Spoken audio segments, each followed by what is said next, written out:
Hey folks, my name is Matt Hatfield. Today is Wednesday, November 13th, and this weekly series of just trying to give you some mortgage market update. Tonight we're going to talk about the perfect loan file, and that's not to say that anybody less of what I'm going to talk about can't buy a home. No, no, no, no, no. In fact, quite honestly, most people don't fall into this kind of a bucket where they have these kind of documents and this is all that's necessary.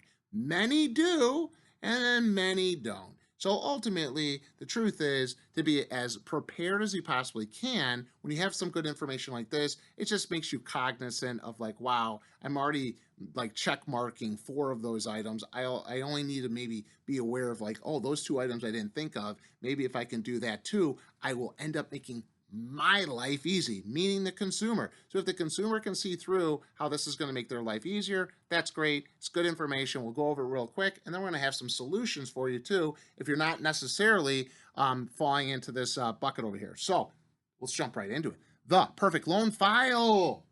4 consecutive pay stubs. People receive all different levels of pay, whether it's variable pay, shift pay, overtime pay, bonus pay, 4 pay stubs. It gives us the ability to look for, recognize if there's any patterns or something that we might be able to share with an underwriter in advance. So 4 consecutive pay stubs just meets the standard of weekly pay. If you're paid biweekly or twice a month or monthly, of course, we might have a little overkill here, but there's always good data that we can work with there and share with an underwriter. W-2s, 2 years. 2022 and 2023. Soon it's going to be 2024 and 2023. So 2 years W-2s. One job greater than 24 months. We're mandated to have a minimum of 24 months worth of employment history. So again, to keep your life easy, because we're going to have to track down more paperwork if you have more than one job in that 24-month period. So again, not the biggest problem in the world at all. Again, we're talking about the perfect loan file. Whether that's true or not, we're just scratching the surface here. But this is a good kickoff if you can sort of assimilate or you can sort of attract these qualities and build yourself up to be like this. It's going to make your life easier. So that's really what it's about here. Okay, 2 months bank statements. Starts on the 15th, ends on the next month on the 16th. Let's just say they all are different, right? Some are on the first of the month and the end of the month. But you've got 2 months bank statements and you have all pages of the bank statement. That's great. 760 credit score gives you the lowest amount of loan level price adjustments. So again, 760. We work within 20-point ranges, right? It goes down to, well, it goes up to 780, all the way up to 800. But normally when you hit this, you're already in the lowest loan level price adjustments. You get to 740, 720, 700, 680, 660. I mean, that goes down into the low 500s as well. So the idea here is what's the perfect loan file? Well, if you get to 760, you're sort of really in the last bucket, the best bucket. That's great. And you have the least amount of adjustments against you, so good for you. 2 borrowers on the loan equals the lowest amount of monthly MI. So if you're putting something down less than 20%, 15%, 10%, 5%, 3%, 3.5%, not necessarily FHA, that's just sort of a unique one size fits all. But for Fannie Mae and Freddie Mac, you're certainly going to have a better monthly MI premium when you have 2 borrowers on the loan. Now, you don't just want to go out and get another borrower to save a few dollars, but if you're only a single borrower, it's not like the worst thing ever. You definitely have very competitive MI out there to choose from, but 2 borrowers is better. It's a lower risk, right? There's just less default when you have 2 borrowers on a loan. Season down payment funds. What does this mean? Season down payment. What we want to see is, and again, if you have this attribute within your file, good for you because it makes your life easier. If you need $25,000 to cover your down payment and the closing costs, if that's like sort of kind of the mathematics, we go over the spreadsheet, we look at it, we're working through everything. It just happens to be that's how much money you want to sort of spend on your down payment and closing costs. And that amount of money is sitting in the starting balance of the oldest bank statement.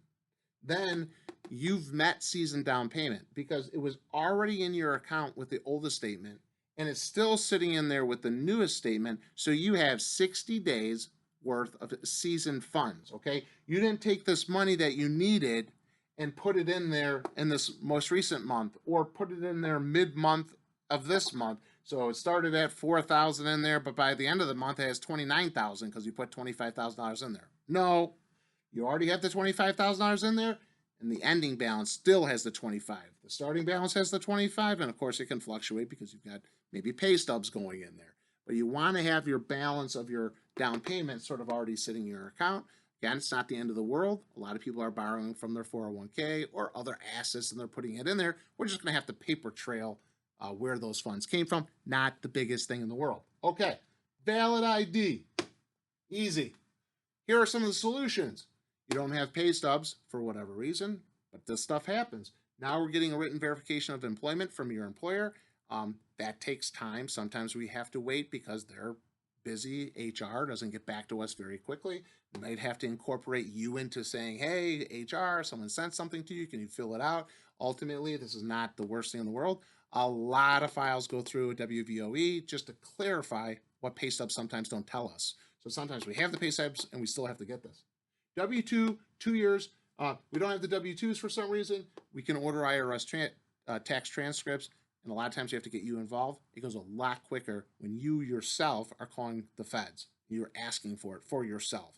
If we do it, it can take extra days and time, and sometimes we don't always have that. If you're less than 24 months on the job, well, then we don't really want to have any job gaps, right? So if it goes back 14 months and then you were at your prior employer, then, maybe you had a week off, but, maybe nothing less or nothing more than 30 days between the employments. Might have to do a letter of explanation what happened there. But definitely 6 months is a big no-no between the employers. And there's a lot of reasons why it doesn't matter either. So there's a lot of caveats in our world as well.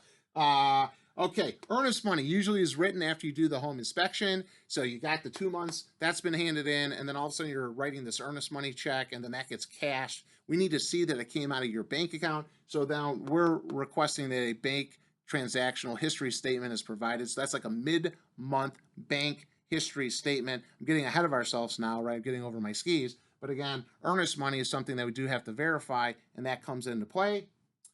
MI options, it's not one size fits all. There are so many different options with MI companies. There's 6, 7, 8 companies that are all competing for your business. So I do go through and try to figure out what MI companies might be offering the best MI certs on any given monthly funding.